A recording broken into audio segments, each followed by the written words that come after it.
and power as Nigeria marks another Democracy Day. I am Imoni Amarere.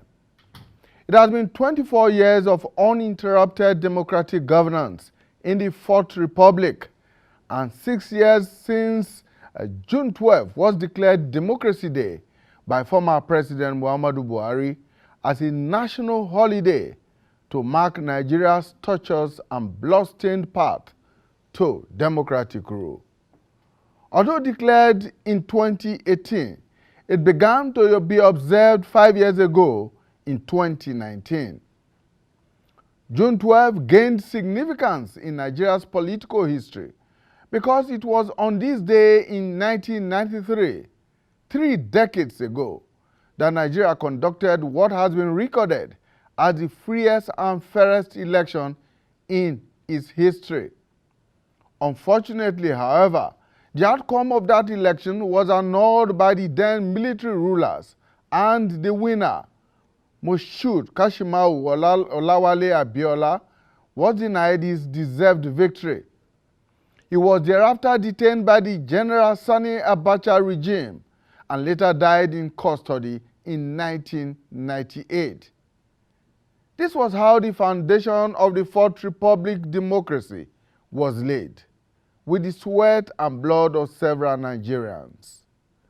Now, we have gone this length to refresh the memories of those who may have forgotten or have chosen to forget how we got here, and to also educate the many who were not around 30 years ago and do not care about the sacrifices made by others for their today and their tomorrow.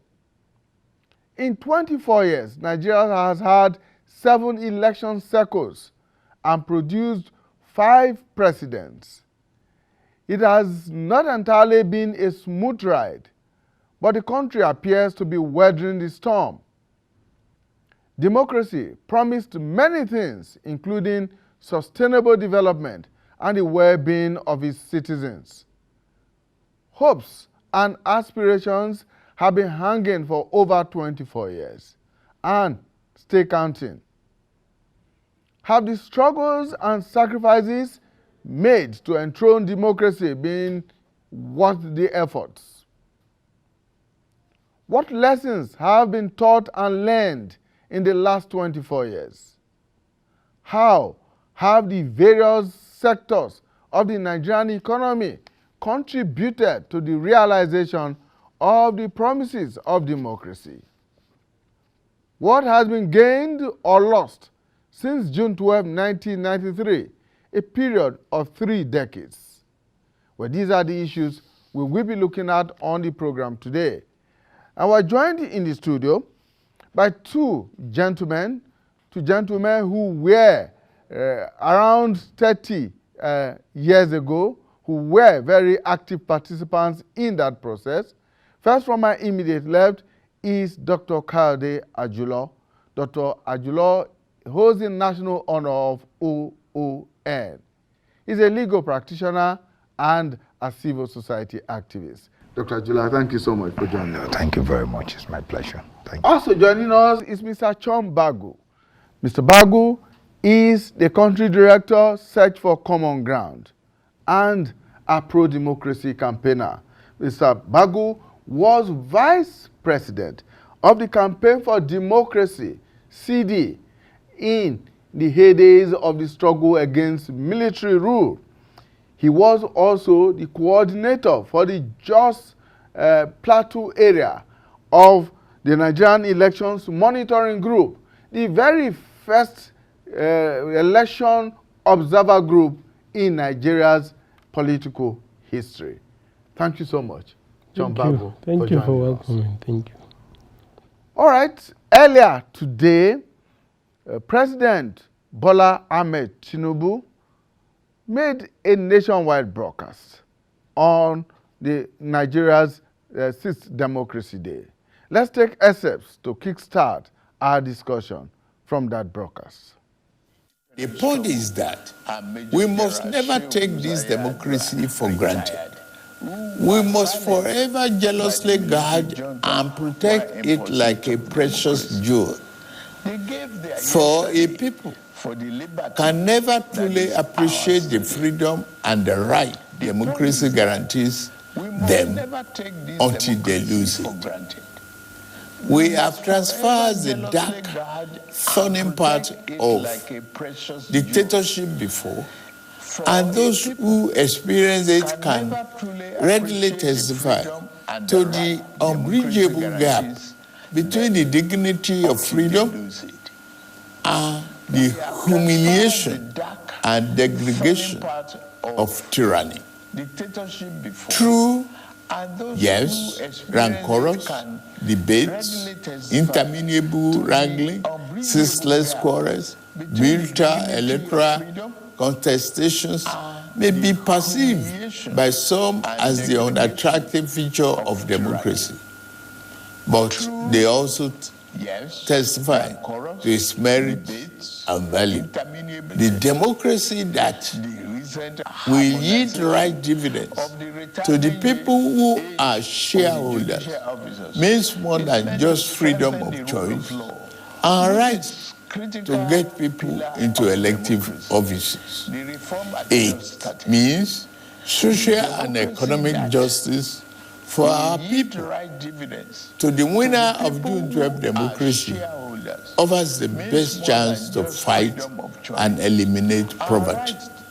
30 years ago, he christened his campaign manifesto Farewell to Poverty, because he was convinced that there is nothing defined about poverty. It is a man-made problem that can be eliminated with clearly thought out social and economic policies. The democracy MK Abiola died for is one that promotes the welfare of the people over personal interests of the ruling class, and one where the governed can find personal fulfillment and happiness. That is the hope MK Abiola ignited throughout our country in 1993. On this year's Democracy Day, I enjoy all of us to rededicate ourselves to strengthening this form of government of free people that has been our guiding light these past 24 years. President Bola Ahmed Tinubu, in his Democracy Day broadcast marking 30 years of the June 12 elections in Nigeria. My guests, Dr. Kayode Ajulo, OON, and Tom Bago, who is Country Director Search for Common Ground. Gentlemen, thank you so much for joining us. First, let's get a feel of what you think of 30 years after June 12, 1993. I mean, you were around then. Very many other Nigerians were not around at that time, and some of those who were around are no longer here with us. Dr. Ajulo. Well, thank you very much. Talking about June 12 and reflecting back to 30 years before now is somewhat of a great reflection and somehow epica. Epica in the sense that once one should think back, that is 1993. I remember that 1992, again, admission to University of Jos, and it was during then that the student has to go on holiday, first holiday, because the election is about to be taking place. And right here in Abuja, I recall the day this June 12 was annulled. It is as if it will never happen. It started like a rumor, I remember then, unsigned press statement by one of the media head of the vice president or ICOM or something like that. And we never believed that such will ever happen because it is not expected. But one thing that is so sure is that one of the things that he taught us is that you never take the will of the people for granted. Because then, it is as if it won't happen. We all vote, the whole Nigerian. It's so clear where the vote is going to, who is winning. And it's quite obvious before it happened.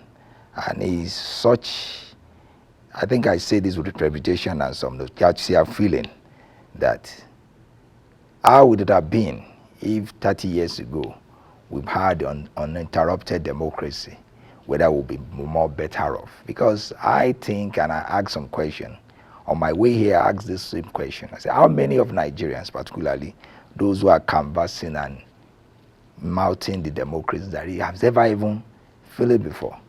As a young man, the only time I think I feel about the democracy is during the Shagari regime, which basically I was in my primary school and I think maybe a year in secondary school. So I can't easily know what democracy is all about.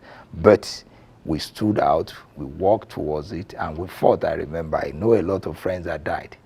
Yeah, am I going to mention on the street of Jos, or even in Abuja, or particularly in Yaba, because it got to a point that we relocated. I remember with some of my friends, some of our associates. But today, it is something that we are celebrating. But I would have wished that celebration would have been more huge and bigger than this. Because to me, we should be celebrating the second independence of Nigeria.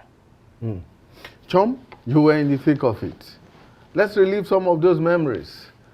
First as a participant and then as an activist. Thank you very much. I think when you look back, you look at the ideals. What were the ideals that people were really fighting for? We wanted democracy, and like a miracle, we got it. Good elections. Nigerians came out in large numbers. They elected who they wanted against all the odds.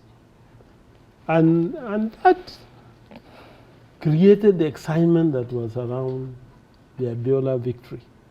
And then the drama started with one of the most wily, the most clever military leaders thinking he could manage and manipulate Nigeria, But I can remember, we were in Abuja, NUJ were coming to hold a meeting in Ilorin, and I can assure there was nobody on the road. Completely, the whole country stood still. People, no business, no activity, no vehicles. So it shows that Nigeria really took it very seriously. They wanted this freedom after so many years of military rule, and this freedom being denied in such a brazen way provoked a lot of emotions. And that is why the fight, I agree with him, it was like the second independence. In fact, more fundamental than independence, because it brought out the hearts of Nigerians. And I know even in Lagos here, I was coming from Abuja, and we had organized a protest. And around the airport, I couldn't get into town. In fact, I was just lucky that Femi Falana came. I don't know what brought him to the airport, and that's how he took me, and we came into town and continued the protest. And I think that for the first time, Nigerians really realized who they were. And because they forgot a lot of the issues that divide us and plunged into this struggle. And I'm happy to say that although we've been inching toward the ideals of democracy, it's a slow walk. But I mean, given the diversity of Nigeria, we cannot expect anything better. It will come, but I think that Nigerians have developed that capacity. From that resistance, this resistance continues, it has strengthened, it has become such resistance that it is difficult, increasingly, for anybody to take Nigeria for granted. All right, Dr. Ajulo, so both of you agree that when we returned, or when Nigeria returned to democracy in 1999, it was more like Nigeria's second independence. Yes. So from that time till now, 24 years, of uninterrupted democracy. How would you describe the journey of those 24 years? Look at where we're coming from and look at where we are today. Would you say, in all honesty, that it has been a journey worth the while? Well, let me first start saying that I don't want to believe that this is not even this 24 years uninterrupted independence, we call it. It's not even the second independence. I want to believe this is the first independence of Nigeria, and I have my reason. First, power is not given. It's not a buffet. It's something that you have to go for. I may not know the way it's being couched, the first independence, but from my history book and from what I've learned, we see not to really struggle for it. But for this one, whole Nigerian, it's about choice, it's about freedom, and we all went out for it. And that is why I believe 1999, to me, is a really clear Independence Day. And I believe today we are celebrating independence of our freedom, of our right of choice, and that is what it is. Well, I must be sincere, 1999, it has not been as easy because democratic idea is there. But you know, when you are coming from it is like when we have the issue of the Latin and English, no matter, as at that time, when you are speaking English, there must garnish with some Latin because you are under them. When you are coming from the jackpot of a military, there's no way with such the ideas, their tenets, their practice, and even their language can be totally divorced from what we have. So that is why today we're here to get it right. We must be sincere, because even the structure, military structure, command structure, and what it is, still today, we still believe that for you to simple, peaceful protest, there will be a need to take some idea of permission, which when it comes to democracy, it is about choice. Though whatsoever it may be, we believe, and I think if I have my time, is to salute those that has been able to make this possible, because freedom don't come. It's by the blood and tears of some people and money, resources, that we've been able to be here. And I think one thing we should take is the fact that we don't take this freedom for granted. And that is why I see some people raising, oh, we will not accept so election must be annulled. I ask them, did you really realize what happened in June 12th? Because if the truth must be told, there are some people that believe that election must be annulled, and when they canvass argument for it, it sounds so palatable. And I must confess that some of our activists never believed in Abiola when he started. But immediately, his election is cancelled, annulled. You can see how everybody jumped out to say, never, we'll never allow this. It is basically, and when I question some of them, they will tell me that it is not about Abiola, it's about this principle we represent. It is a choice. The mandate of the people is with him at that time, and it has to be defended. But the truth has to be told, the democratic tenets were yet to get there. I want to believe that we're even just playing around it. But I find solace in the sense that even in America, they have been there for over 200 years. Their democracy is not perfect. But we can't use that as an excuse to ensure that ours is not perfect. Ours is not perfect too. And that is why I believe when I listen to the speech of the president today, I listen attentively, not because he's only the president, but because he happened to be one of the activists, one of those that fought the military to ensure that we have this democracy. And I want to believe, for over 30 years, to have upheld one tenet, I believe it is time to demonstrate, to amplify, to highlight, and to show Nigeria this is the way democracy should work. And I believe Nigeria is watching, we are watching. It will be too early to judge him or to pass any informed opinion, but I think the ideal to have democracy the way we need to do it, I think it is now. Tom, the president in his broadcast early today said, we must never take this democracy for granted. Have we taken democracy for granted in the last 24 years? Well, in a sense. If we have not, what went wrong? Why are we not where we anticipated and expected to be? That's why I was talking about the ideal and the practice. And I don't think we've taken it for granted. I think that's why there have been a lot of struggles and a lot of condemnation of election rigging, abuse of the process, and so on and so forth. But one of the significant things, I think, that the President, Tinubu, is the first person who was part of this struggle that has taken power. So there's a lot of expectation. Some of the imperfections, we are looking at him correcting them. We are already getting the election itself right. I mean, a lot of people are saying that this is, but from observation, we are getting it right. We are narrowing the gap. We are reducing the abuses. And I'm sure we'll get there very, very, very soon. The issue is that the politicians are animals that change with the circumstances. So as you change, as you block the rigging, they find other ways. So now I think that it's no more just rejigging the system to get it right.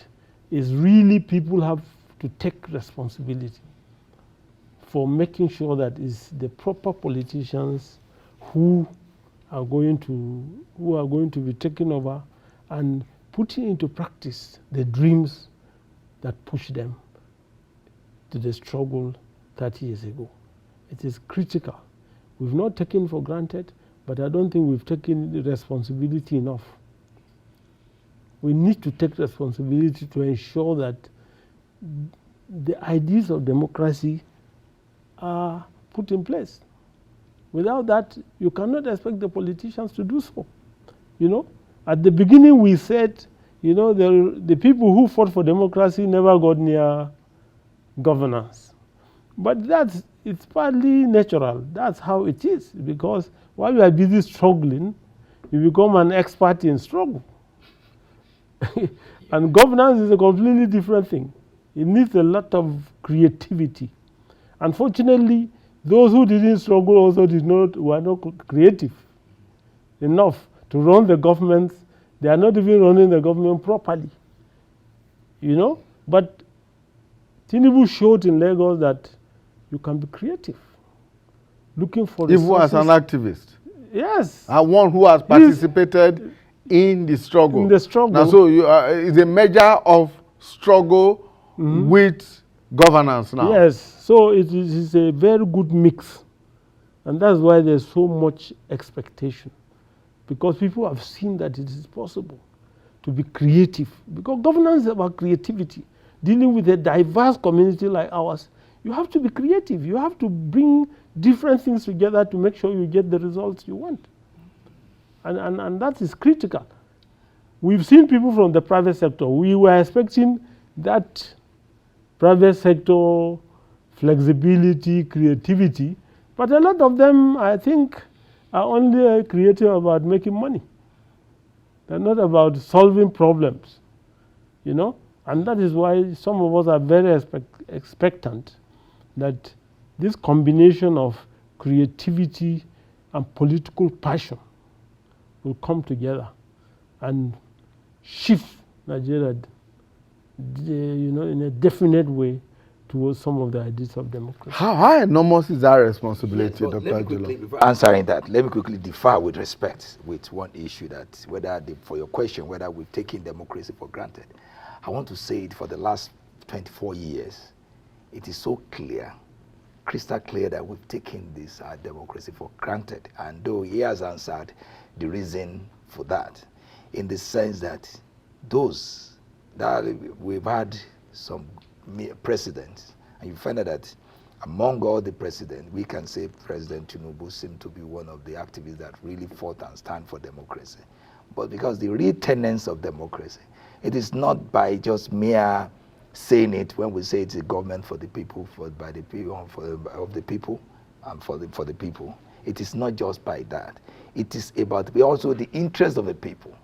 It must be government that it is for the interest of the people. And I think listening to, like I told you this some minutes ago, that I listened to his address very well. He even raised it by saying that the interests of this government and any democratic government should be for the people, not the interest of the few elite, particularly the rulers.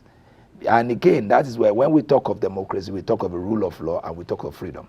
That is the basic. But the question is that on which rule of law? Rule of law here is as prescribed, not by the whims and caprice of the leader. Unfortunately, I mentioned some minutes ago, we talked about military structure. We seem to still have that tendency. That is why we believe that the words of the leader, the words of the president, or the governor, or the councillor seem to be the law.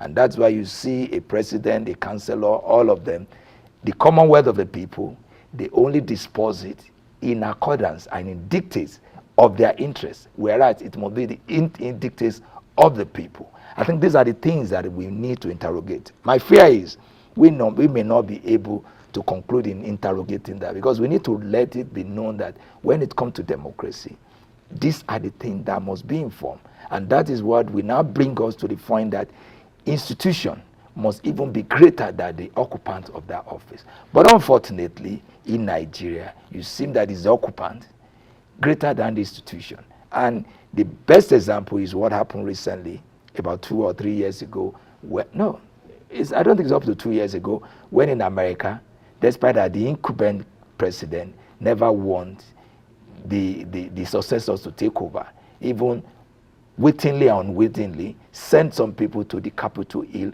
to take over the Capitol Hill, destroy the whole place. But you can see that democracy works in the sense that the will of the people prevail. And how this come about is that they have a strong institution.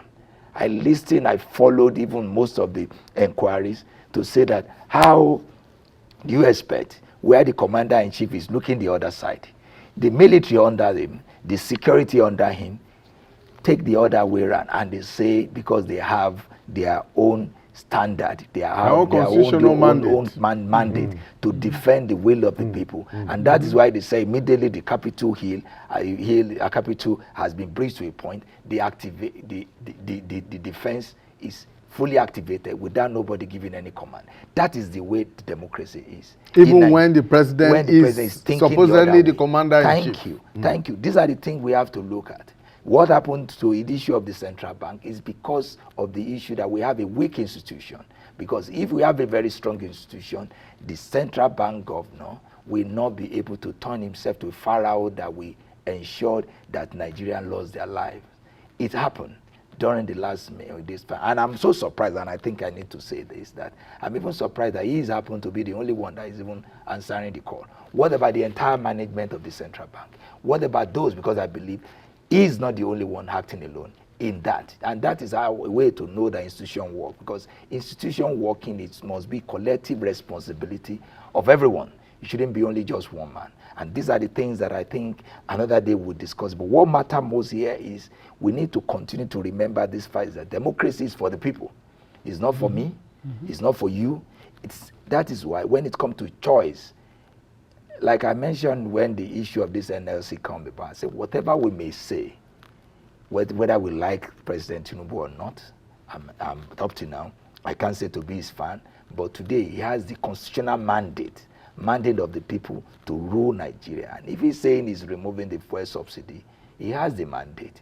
The same way we should look at that. Once you are working for the collective interests of the nation, democracy is working. But in a situation where we seem to isolate ourselves, we believe if my wife is pregnant, that is when I need to quickly build an hospital, or then build this without, and when I'm sick, I will quickly rush out of the country, leaving the rest to die. This is not democracy. And this is what I think we have to know. Every tendency is more of the tendency of the military. Because we have the commander-in-chief, we have the structure, and then you obey the last command. Nobody question and nobody queries you. John, let's look now at the institutions of democracy, how well they have worked in the last 24 years, or how well they have failed, or how much they have failed in the last 24 years. Because he just talked about having to build strong institutions and not strong individuals. Some school of thought believes that they should go hand in hand. That you can build strong institutions and also have strong individuals to run those institutions, and that is when democracy works at its utmost. But some others just think that maybe if we put the institutions in their right perspective, we really do not need strong men and women to get them running. You see, we have to take the word build, which means we are not going to establish it. It has to take time. It's a process. You build institutions by doing what? By setting them up, giving them powers, creating a process, and hoping that the process will be followed and that people will obey the rules establishing the institution. That is what we're talking about. So when you look at what we are talking about, I said we've been so preoccupied to build an electoral system that works. That's what Nigeria has been so preoccupied with. And that is why I'm saying that we're getting that. There are some people who disagree with you on that, on the building of an electoral system that works. Yeah, no, I think, well, that's my personal opinion. I think that it's getting to work. What I'm talking about is that the other side does not happen by chance. You don't make institutions to work. They don't work on their own.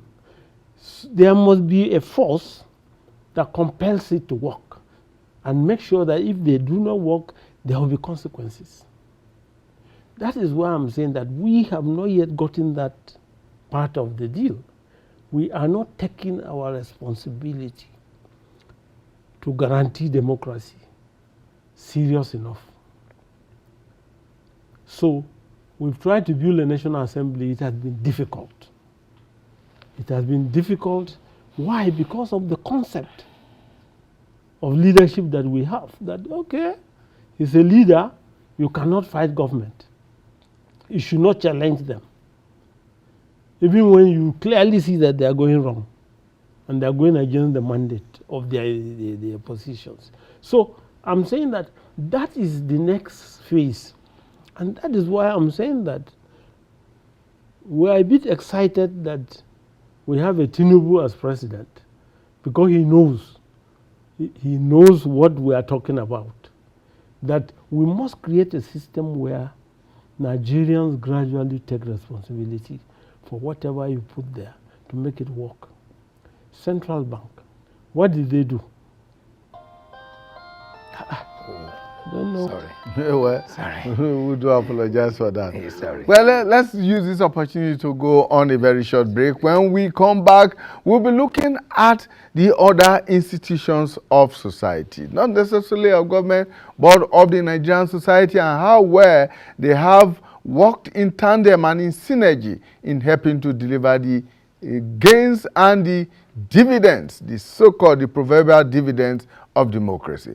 Let's look at our constitution, the 1999 constitution, which has undergone one or two amendments in the last 24 years. There were two major amendments in the last 24 years. We'll be looking at the legislature that Chom was talking about earlier on, and of course, we'll also be looking at the judiciary and, very importantly, the media.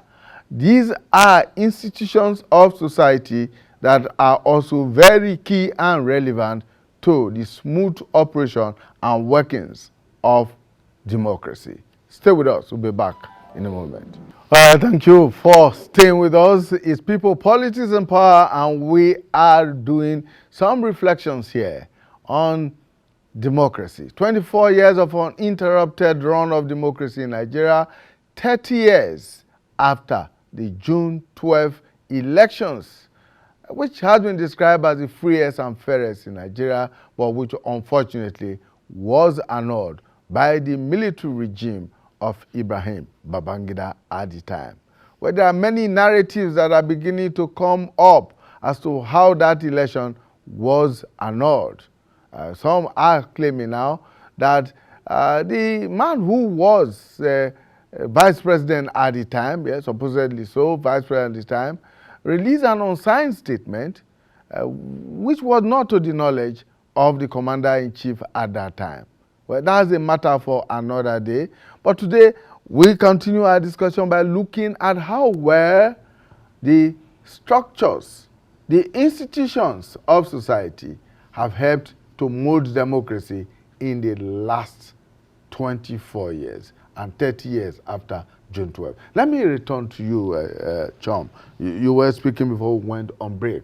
Looking at those institutions. Let's look at our constitution, which was adopted in 1999, which is the guiding light, the ground norm for the Fourth Republic. Let's look at our judiciary. Let's look at the legislative arm of government and the media, because it appears all focus has been on only the executive. Let's look at these other arms. How well have they contributed to molding our democracy, the kind of democracy we want? Yeah, so the legislature, which is key, really key to implementing proper democracy, has been, as I've said, they are looking at the president as a traditional ruler. And they don't want to rock the boat. They are, every time you see they go to meet the president to explain themselves. Doesn't make sense. Doesn't make sense. We get the point. Secondly, so the legislature has not, because they have been behaving as if they were under the military. And so that has stunted their growth. And therefore, you need a different set of people with a different set of mind. And I would have thought that the revolutionaries of the 30 years ago, that's where they should have been, because they would have stubbornly created a parliament that will put any president under. Unfortunately, they probably do not have the resources to get themselves. Exactly, it's late because they allow jesters to take over.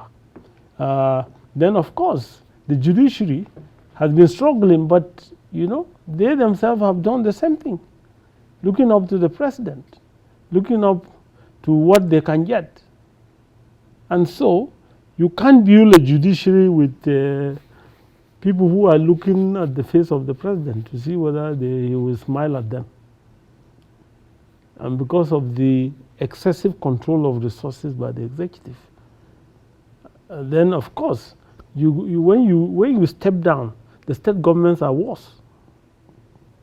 They are completely, they run their states as they like, and have not allowed any institution, whether the judiciary, because whether the police, whether the local government, nothing is allowed to breathe at the state level.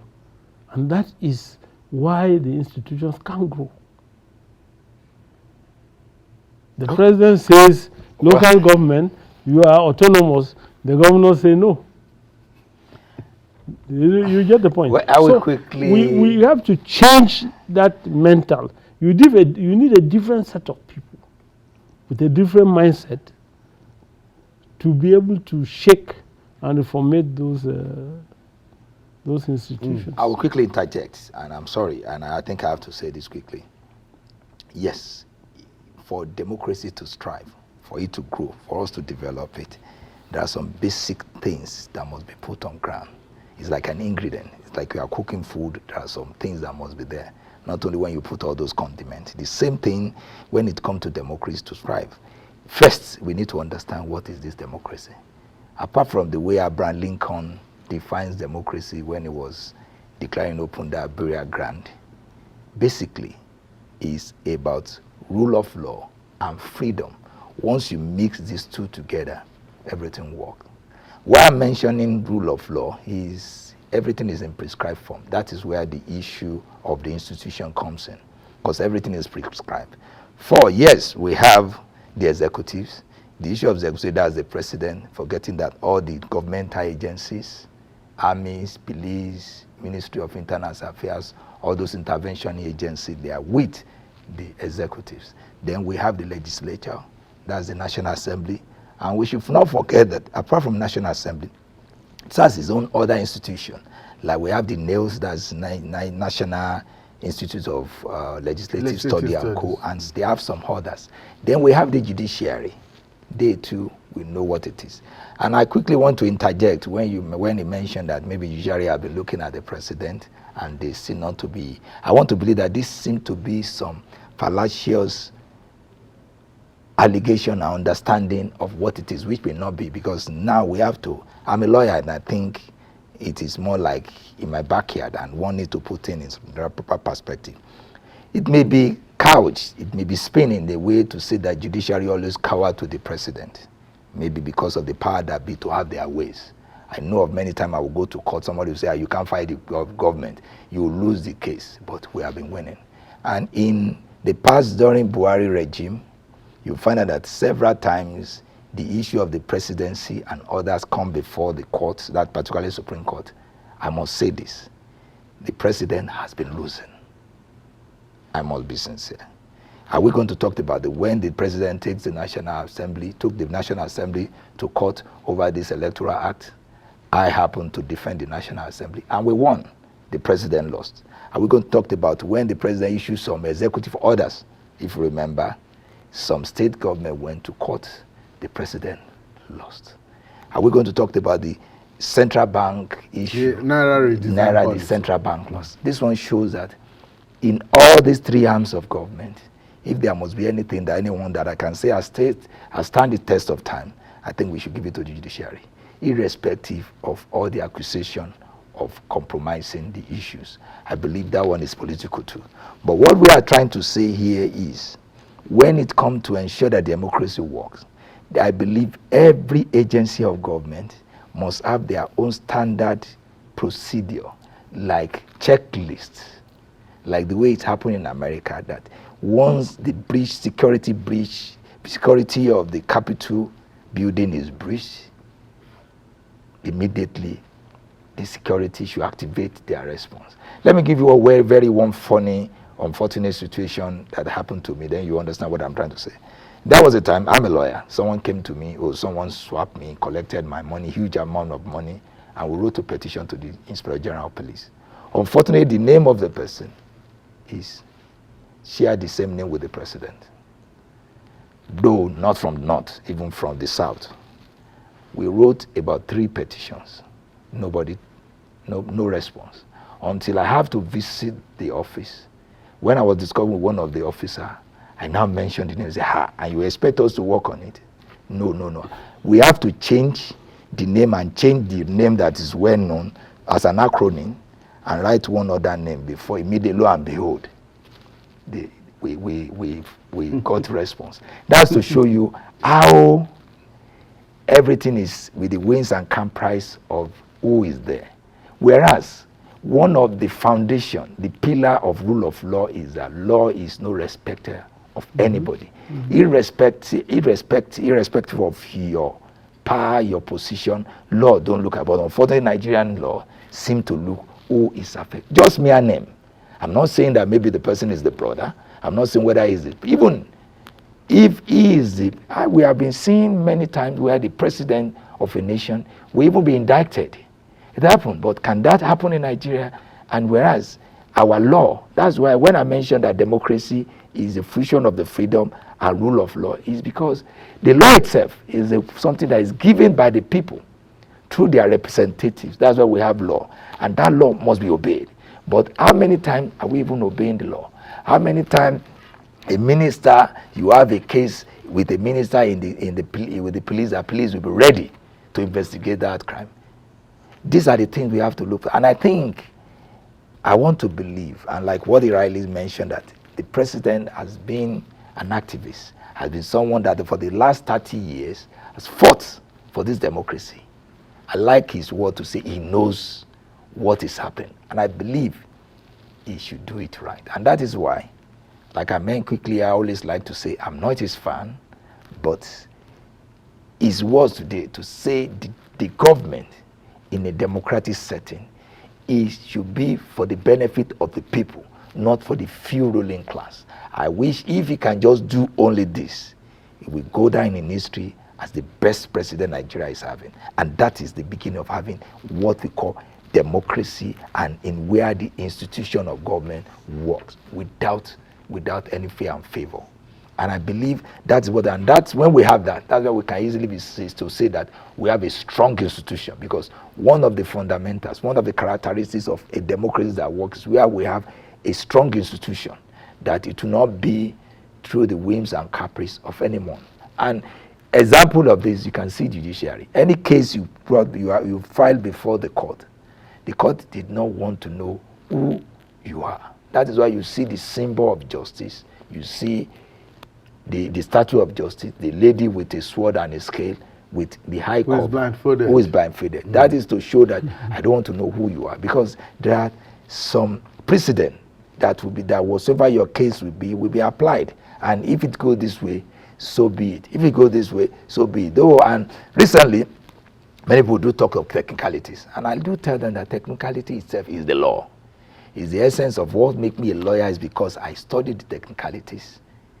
But today, everybody keep on saying, let's do away with technicalities. And I wonder how that won't be possible. I think will there be law without technicalities? There will no law. The law itself is technicality. That's what many people did not understand. So whenever I see that we have been asked not to take the technicalities, then if that's what it is, then let us go to Sultan of Sokoto Palace to settle our difference, or let us go to Oni of Ife Palace to clear the whole thing. But if we must work according to the constitution and the law of the land, technicality is part of it. Like what I'm saying, what matters most is we must ensure to build strong institution, and whatsoever may be the dividend of that democracy, it should be for the people, not for the few. All right, John. We have very limited time now. Let's look forward. What do you think we need to do now? How do we correct some of the mistakes of the last 24 years? Obviously, there have been mistakes made. One way or the other, in one place or the other. Now, for us to make the desired progress, what do we need to do? Now, when we are talking about these institutions, my worry is that let's not be simplistic. The legal profession has been able to manage to win some, lose a lot. You get the point. Why? Insurrection in the courts. We've had people who did everything to force the law to respect people. And we're all part of it. We know how it worked. We are coming back to the whole concept of strong men over strong institutions. Yeah, so somebody has to break these things. Break the will of those who want to impose their, I mean, I'm a member of a federal board. And what do? The executive secretary just sits there, do whatever they want, give you money, and say you should return. Very, very ridiculous. Where do they get their power? They get their power from whoever appointed them. Secondly, by members of the board thinking that they're doing them a favor. And that is what we have to fight. These institutions, what are the rules? What are the processes? Can we, like he talked about the central bank, how could one person redesign the Naira for no just cause, put the whole country under so much, and then the person who ordered it gets away freely, stammering, telling us nothing. You get the point. He was authorized by the then president. That's what I'm saying. Yes. And he just gets away and is talking nonsense. What are we dealing with? Something should have happened. Something should have happened. What will happen is people who will make sure that you can't get back to Dobra in such a serene manner. I think that's better. And finally, so I'm saying that we need to now begin to take our responsibility very seriously. As citizens. Exactly. To make sure that these institutions deliver. On their mandate. Okay. And practically. And finally, maybe because we have a limited time, but I think I will not do justice to this without mentioning this. We talked of strong institution, we talked of how democracy works, we talked of the judiciary, we talked of the executive, we talked of the legislature. And the third one, and that's why you see anytime we talk of the fifth estate of the realm, that is actually the the fourth. The fourth estate of the realm, that is the media. For democracy to strive, there must be transparency, there must be accountability, there must be equal opportunities. And one of the basic ingredients of making this to happen is the media. And I think we need to pay tribute to them, particularly when you look at what they've done for the past 24 years. They've had themselves bruised. Many media houses have been closed down. Some even lost their life in trying to ensure democracy.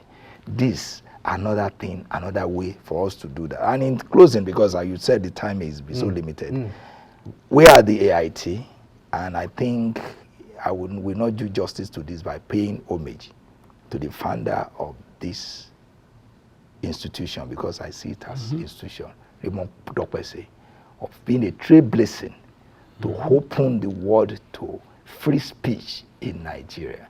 If you remember, before Ray Power will come in, it is only what the government wants you to hear it is. Even if you want to plan coup, then all you need to do is to take hold of FRCN and NTA and start disseminating. But someone trade the brace. Unfortunately, it's no more today. Which we have all the time is, even I believe there will be a day in this station where we need to really even examine, interrogate his person, because personally he's someone that I know, personally he's someone that, and again, when we talk of being unbiased, he has done it several times. I know at least once or twice in a week he will call, and after discussing, the next thing is that somebody will call you, oh please come and hear your view. And many times, particularly when I'm busy, I know he wants me to hear the way. I will let you know that I'm not with you because I know his position. Despite that, we still call, Coyote, please come and hear that. These are the people Nigeria need to celebrate. And unfortunately, it's no more. Unfortunately, today is not to do that, but I believe there will be a time to pay homage, a tribute, and salute his courage.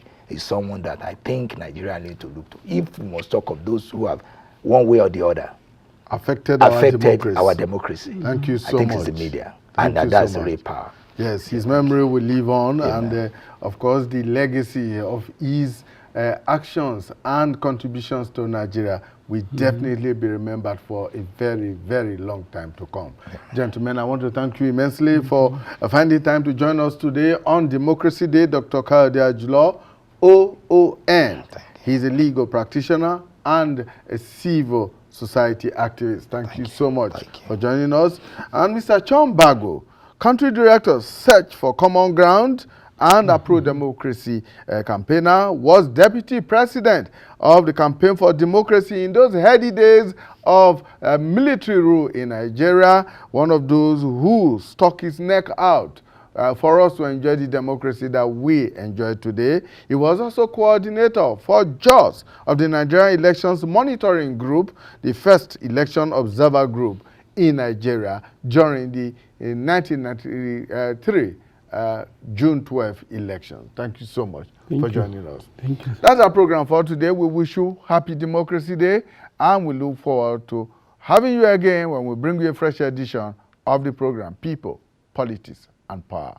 Bye for now.